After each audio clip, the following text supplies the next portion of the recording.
नमस्कार. कधी विचार केलाय का की जिममध्ये घाम गाळण्याचा आणि आपल्या विचार करण्याच्या क्षमतेचा काही संबंध असेल? आज आपण शारीरिक हालचाल आणि आपल्या मेंदूच्या अद्भुत शक्तीमधलं एक अनपेक्षित नातं उलगडणार आहोत. चला तर मग हे रहस्य जाणून घेऊया. तर या आहेत डॉक्टर वेंडी सुझुकी, एक प्रसिद्ध न्यूरोसायंटिस्ट. एक दिवस त्यांच्या मनात एक साधा पण जरा विचित्र विचार आला. एक असा विचार जो त्यांच्या मेंदूविज्ञानाच्या इतक्या वर्षांच्या करिअरमध्ये याआधी कधीच आला नव्हता. म्हणजे चांगलं लिखाण होण्याचा आणि जिममध्ये घाम गाळण्याचा काय संबंध असू शकतो, नाही का? हाच तो प्रश्न होता. आणि गंमत म्हणजे एका मेंदू तज्ज्ञालाच या प्रश्नाचं उत्तर अगदी अपघाताने सापडलं. काय आहे नेमकं हे नातं?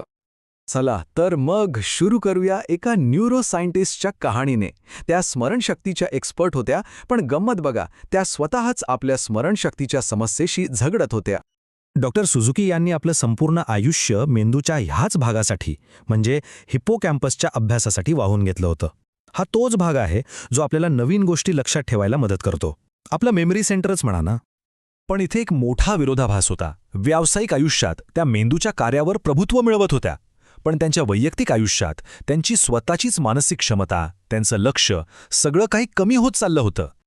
आणि मग त्यांनी एक निर्णय घेतला, फक्त शारीरिकदृष्ट्या थोडं स्ट्रॉंग होण्याचा. पण याच साध्या निर्णयातून एका विलक्षण वैज्ञानिक शोधाचा जन्म झाला. पाहूया कसा?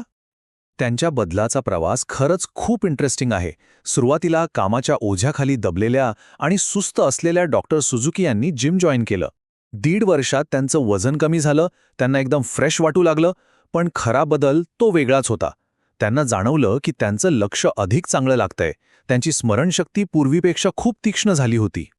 आणि तोच होता तो युरेका क्षण. त्यांनी पहिल्यांदाच त्यांच्या व्यायामाच्या नवीन सवयीचा थेट संबंध त्यांच्या तीक्ष्ण झालेल्या मेंदूशी जोडला. एका न्यूरोसायंटिस्टसाठी हे एका पूर्णपणे नवीन संशोधनाचा दरवाजा उघडण्यासारखं होतं.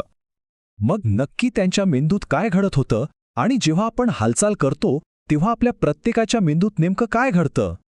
व्यायामाचे जे तात्काळ सकारात्मक परिणाम होतात ना, त्याचं वर्णन करण्यासाठी ही न्यूरोकेमिकल बबल बाथ ही कल्पना एकदम परफेक्ट आहे. विचार करा, प्रत्येक हालचालीमुळे आपला मेंदू चांगल्या सकारात्मक रसायनांनी जणू काही न्हाऊन निघतोय.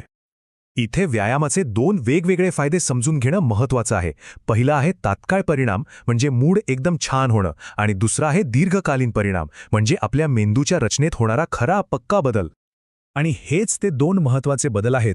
नियमित व्यायामामुळे आपल्या हिप्पोकॅम्पसमध्ये नवीन पेशी जन्माला येतात, जसं की एखाद्या बागेत नवीन रोपटी उगवावीत. आणि प्रीफ्रंटल कॉर्टेक्समधल्या जोडण्या अधिक मजबूत होतात, ज्यामुळे आपली एकाग्रता कमालीची वाढते. यालाच विज्ञानात ब्रेन प्लास्टिसिटी असं म्हणतात. याचा सोपा अर्थ असा की आपला मेंदू काही सिमेंटसारखा घट्ट नाहीये. तो मातीसारखा आहे, ज्याला आपण घडवू शकतो. कोणत्याही वयात, कोणत्याही फिटनेस लेवलवर आपल्या मेंदूत सकारात्मक बदल घडवून आणता येतात. बरं, हे सगळं ऐकायला तर छान वाटतंय, पण हे सगळे फायदे मिळवण्यासाठी कमीत कमी किती हालचाल करणं गरजेचं आहे? हा तोच प्रश्न आहे ज्याचं उत्तर सगळ्यांना हवं असतं, बरोबर ना?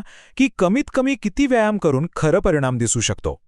आणि उत्तर तर आश्चर्यकारकपणे सोपं आणि खरं सांगायचं तर दिलासा देणारं आहे. वैज्ञानिक अभ्यासातून काय समोर आलंय माहितीये? फक्त 10 मिनिटं चालल्याने सुद्धा आपल्या मेंदूला हे फायदे मिळायला सुरुवात होते. तर मग सुरुवात कशी करायची? डॉक्टर सुझुकी काही सोप्या टिप्स देतात. अगदी लहान सुरुवात करा. जे आवडतं ते करा. मग ते नाचणं असो किंवा सायकल चालवणं. आपल्या रोजच्या कामातच व्यायाम शोधा.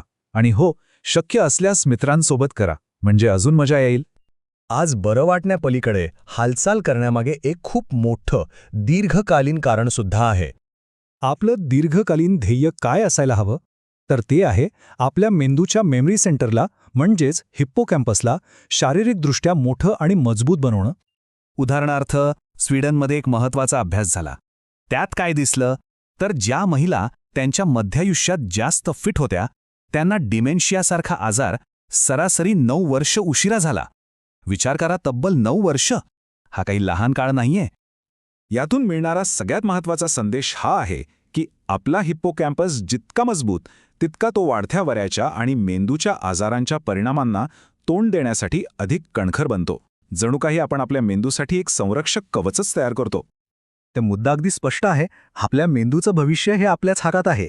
त्याला बदलण्याची त्याला अधिक मजबूत आणि निरोगी बनवण्याची शक्ती आपल्या प्रत्येक हालचालीमध्ये दडलेली आहे. त्यामुळे विचार करण्यासारखी गोष्ट ही आहे की आपल्या मेंदूला अधिक कणखर बनवण्यासाठी आज कोणतं एक लहान पाऊल उचलता येईल.